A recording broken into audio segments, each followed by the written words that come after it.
আসসালামু আলাইকুম ওয়া রাহমাতুল্লাহি ওয়া বারাকাতুহু। আপনারা মনে হয় রাগ, খুশি না? সালামের জবাব কিন্তু আওয়াজ পাইনি। একবার দেই, আসসালামু আলাইকুম ওয়া রাহমাতুল্লাহ। আমি 1 মিনিট কথা বলবো, তারপর তেলাওয়াত শুরু করে দেব ইনশাআল্লাহ। কথাটা হলো, আল্লাহ পাক রব্বুল আলামিন আজকে এই যে মাঠ, এই মাঠটাকে এই জান্নাতের বাগিচা দিয়ে কোরআনের মজলিস করে মাঠে আগে যত অশ্লীল কাজ হইতো সব কিছু মুছে দিয়ে মাঠটাকে পবিত্র করে ফেলছেন। পবিত্র মাঠে আজকের পরে আর কোনোদিন যেন কোনো মেলা, কোনো অশ্লীলতা না হয়, আমরা একসাথে এই আশা করতে পারি তো ইনশাআল্লাহ? বিশেষ করে যুবক ভাইয়েরা, যারা যুবক আছেন, আপনারা আর কোনোদিন এই পবিত্র মাঠে কোনো মেলা এবং অশ্লীলতার কাজ হবে না। রাজি আছেন তো ইনশাআল্লাহ? রাজি থাকলে একজন ব্যক্তি যাকে সহযোগিতা করতে হবে, সেই ব্যক্তিকে সবাই নাম বলেন, আব্দুল খালেক মোল্লা ভাই। উনি যে এত বড় সাহস করছেন, আমি এই প্রোগ্রামটা রাখতাম না, আসতামও না। 2টা কারণে আসছি।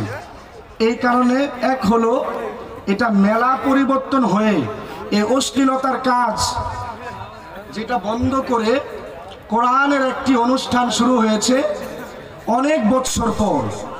আজকে থেকে যেন আল্লাহ তাআলা আব্দুল খালেক মোল্লা ভাইকে যতদিন দুনিয়াতে বাঁচিয়ে রাখবেন, প্রতি বছর যেন এই মাঠে এই কোরআনের মজলিসটা হয়। কে কে চান?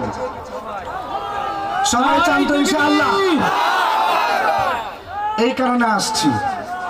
2 নাম্বার হলো, আমার নানা জান, আপনাদের সকলের পরিচিত ব্যক্তি পীর জাদা তোহা সিদ্দিকী হাফিজাহুল্লাহ, হযরত আমাকে নাতি ডাকেন।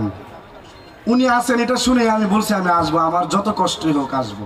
সত্যি অনেক কষ্ট হয়েছে, তারপরেও আসছি। তো আব্দুল খালেক মোল্লা ভাইয়ের কাছে আমার অনুরোধ, এবং সকল যুবক ভাইদের কাছে আমাদের এই চাওয়া অনুরোধ, আজকের পর থেকে প্রতি বছর যেন এই প্রোগ্রামটি এই মাঠে হয়। আল্লাহ পাক যেন সকলকে তৌফিক দান করেন। সাথে সাথে পীরজাদা তোহা সিদ্দিকী হাফিজাহুল্লাহ এবং উলামায়ে কেরাম, আপনারা যারা দূর দূরান্ত থেকে এসেছেন এই কোরআন তেলাওয়াত, কিছু কথা এবং গজল শোনার জন্য, আল্লাহ পাক যেন আজকের এই অনুষ্ঠানটাকে কবুল করেন এবং জান্নাতে যাওয়ার জন্য আজকের এই অনুষ্ঠানটাকে যেন উসিলা বানিয়ে নেন। সকলে বলে আমিন। একটু লিবাবটা বাড়ায় দাও, লিবাব ইকুটা একটু বাড়াও।